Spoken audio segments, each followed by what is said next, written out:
Without further ado, I'm going to turn things over to our president, Mark Creekmore, for the rest of the agenda for today. Let's welcome Mark.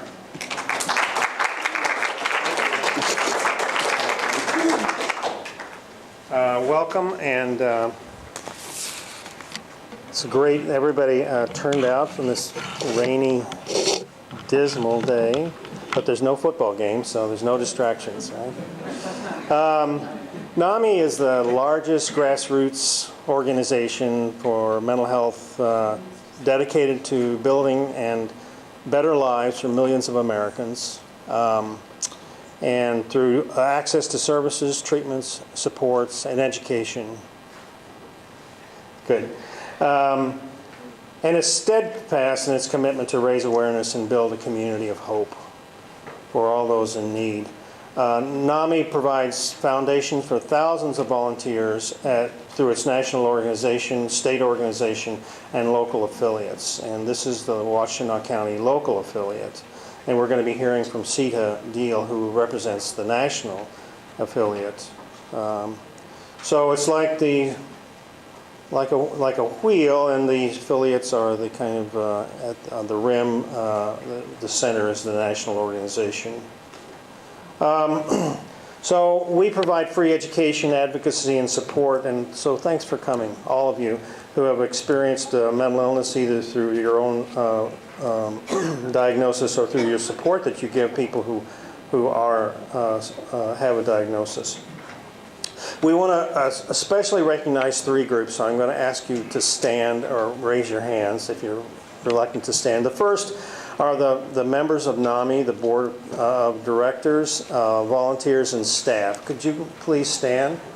There's Catherine McClary and Pat Doyle, Darlene Wetzel, Oliver Cameron. So thank you all, Mary Rack. Thank you all for volunteering and helping. That's really the key in the heart of our organization. And we are appreciative of your help for us. I want to especially recognize three people today. You just saw one of them, Tyrone, and Tyrone Kelsey is the absolute core of getting this conference, continuing the great work of Pam Minnick, who was our prior director of the conference. So Tyrone has done a fantastic job in this.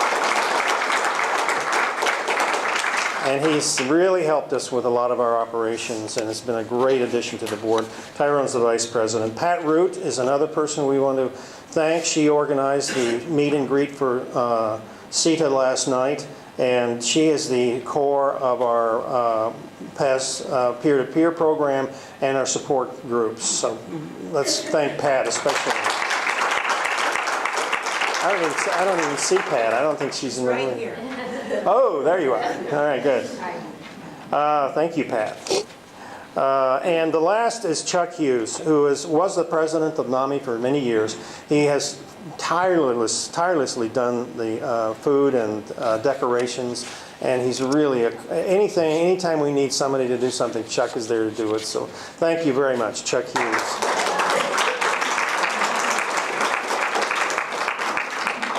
The second group I'd like to recognize is our treatment community. And those people who are in the schools and community mental health, CMH staff, providers of mental health services. Would you all stand and kind of thank you very much for all your help. Deb Pippins, Liz Spring, thanks guys for coming. I can't tell you how dedicated and hardworking these staff are. And no system is perfect because it's human, but there are some extraordinarily superhuman efforts to bring services to people. And you'll hear more about that later today, about one person in particular. So we really are grateful for their help. NAMI could not exist without those service providers, even though we provide a kind of parallel system to them through use of volunteers and education. We work quite closely together. And I'm really honored to be a member of the Community Mental Health Board and eager to hear your stories about the successes and the struggles that we have in providing mental health services in our county. So anything you want to talk to me about, please please feel free. We need that feedback, and it's hard to get.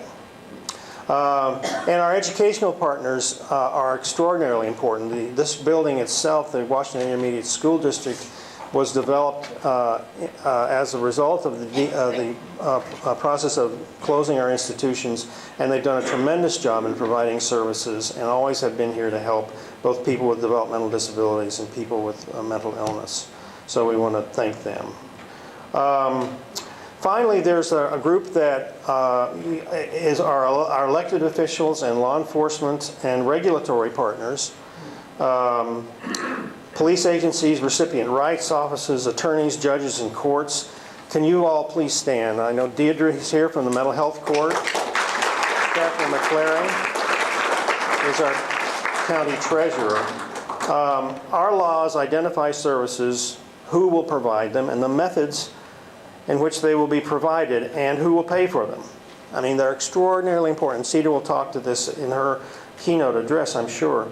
Many of these times, services would be, unless these folks did what they do, and we had this system, these services would be unavailable to most of us, or rejected by people who are too often too ill to really accept those services and advocate for them voluntarily. It's not a perfect system, but it's a very important part of our system. And our laws also protects our rights to privacy and due process, as we would want them to be. So, because we all are citizens and have rights to privacy and due process. So it's a very difficult balance, but it's an important balance. And we acknowledge our partners in law and civil rights, and we appreciate their help. So those are our three pillars. NAMI, the volunteer community, and the faith community, and organizations, our service providers, and people from who are legal and regulatory overseers, the law enforcement and the like. So we're pleased to partner with these communities. Now, on a different note, so I'd like to recognize the lives and the deaths of some key people. We try to do this each year because it's really important that we recognize the people who have passed and who have provided key assistance, especially among people who live with diagnoses, who often are neglected in these honor rolls. Last year we honored Raymond Pierce, Donna Oren, Dan Sellers, Janine Wright, Dr. Patrick W. Gibbons, and Frank Paolella, who had passed away last year. This year we will honor John Loring, but we also want to remember two other people. Joanna Verbanek, a powerful individual, had courage and strength and wisdom. She died on May 7th in Novi. She was a courageous hero, lived an incredible life in mental health recovery, advocating and actively improving the lives of others with mental illness and their loved ones.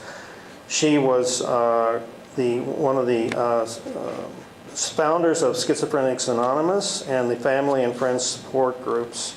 In spite of her life-threatening and illnesses, including schizophrenia, cancer, and macular degeneration, Joanne enthusiastically continued her participation in Schizophrenics Anonymous as a founding member of the board and the directors on the Schizophrenic and Related Disorders Alliance of America, SARDA. So we want to recognize her passing as well. And then one other is Alma Fisher, the passing of Alma Fisher. Donna Esterbrook was active in NAMI Washtenaw County, and Donna was on the board of NAMI Washtenaw from 1994 to 1997. She was president from 95 to 96. She helped organize the first NAMI Washtenaw conference, the outgrowth of this, which was at one time called Family Day. She helped to plan and implement the first family education class, FEST, which has now been replaced by Family to Family, the NAMI signature program. And she was the liaison with community mental health, doing this kind of thing that I'm doing now. She advocated for housing and services, and she participated with her daughter and represented NAMI Washtenaw in the groups modeled after Dr. McFarland's problem-solving methods. So, and she actually, Donna, has taught in the current Family to Family course. So we want to recognize the passing of her daughter as well. Is there anyone else that we should recognize from the group that you would, from the audience, that you'd like us to recognize? Well, let's take a moment of silence and thank the people who have helped us in the past.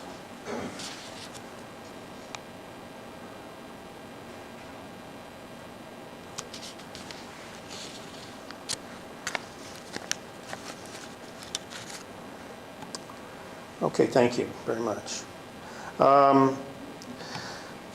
So we're going to have a brief annual meeting. One of the reasons we do this is under our bylaws we have to have a brief annual meeting. We want to kind of update you with what we're doing now and our successes. We continue our strong signature programs, Parents and Teachers as Allies. The Intermediate School District has been very helpful in getting the acknowledgement of that in schools where that education program is needed. We provide peer-to-peer classes, which are 10-week community education classes for people with mental illness. Family-to-family classes for the supporters and family members. It's a 12-week educational program. We are training people in our own voice. And we have our Mental Health Matters Advocacy Committee, which has been very active in community education and in supporting the new mental health court. Our support groups are continually growing, and we're really pleased by that. And we are an outreach partner with the National Institute of Mental Health. So some of the brochures you'll see on our table have to do with NIMH research. And NIMH research is really important to provide the pathways for really providing key services that we don't currently have.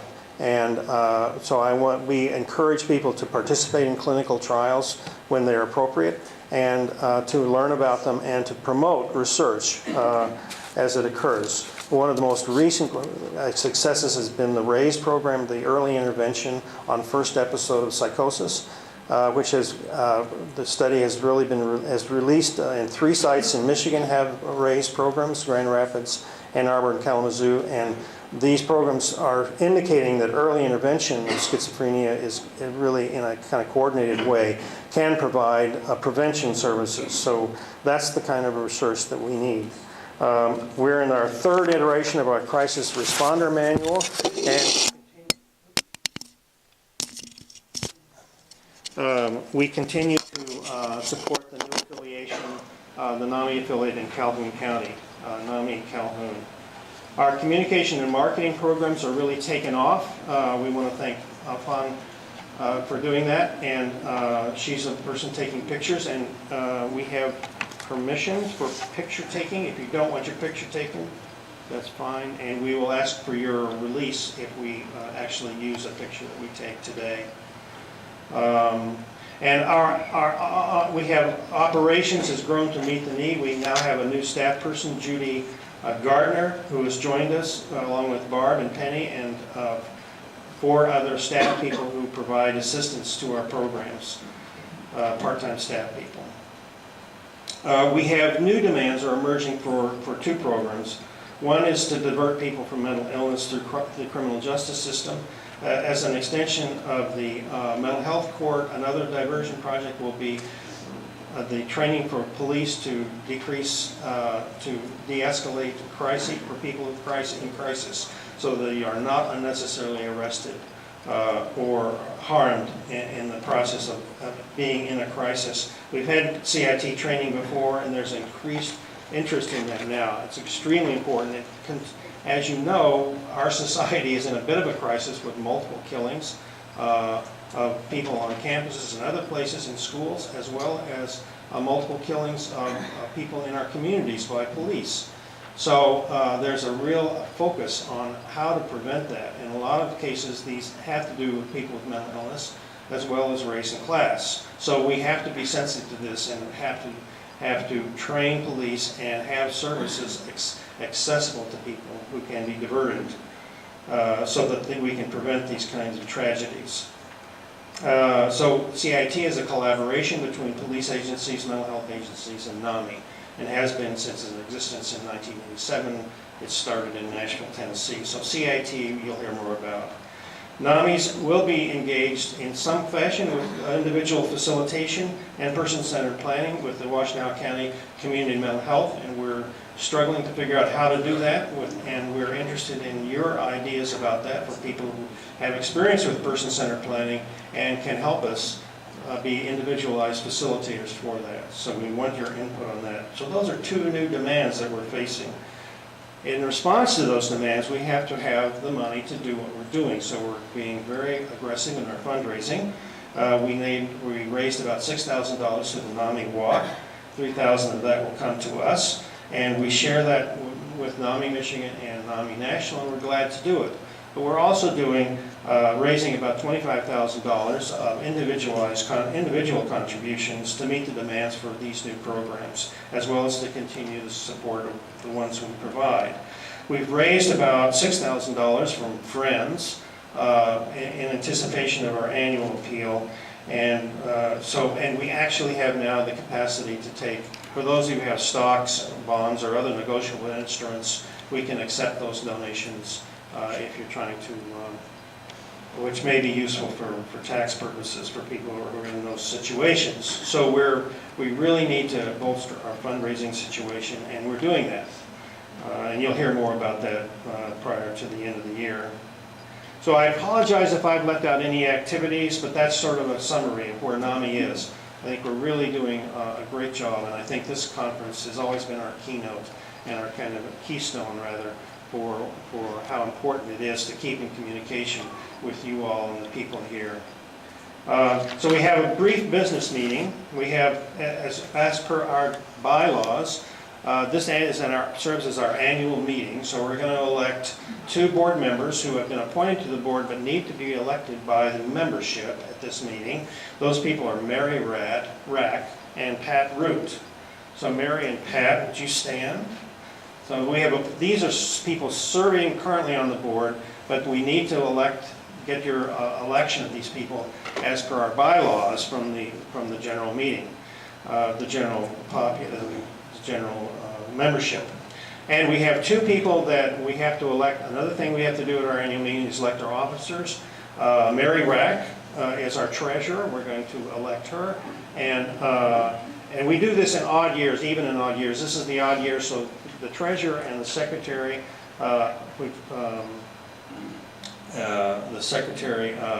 Catherine McClary. Would you stand, Catherine? So we're electing 2 board members and electing the 2 officer positions. Do we have any nominations for the board from the floor? We always are looking for... Speak up if you would like to be secretary. That's pure venal self-interest. I move the nominations be closed. Thank you, Tom. That's Tom Powell, member of the board, always wanting to move the thing along for the good of the order. Thank you, Tom. So I'm going to move this along without a vote, if you don't, and so all in favor of accepting the 2 board members, Mary Rack and Pat Root, and 2 officers, Mary Rack as treasurer and Catherine McClary as treasurer, say aye. Aye. Very good. Very nicely done. Any objections or nays? Abstentions? Thank you very much. That you know how to get. You guys are well schooled on how to get through a business meeting. So you did a great job. You still are sitting. All those people in the back. Why is it that in every school I've ever been to, nobody sits in the front? But never mind. We're going to work on that. We'll do an education program. So one of our board members, Angela Pratt-Kirkos, has left us, and we want to acknowledge her devotion. She's moved to Lansing, and she was our newsletter editor. We're now actively recruiting participants in the newsletter, so please let us know if you are interested.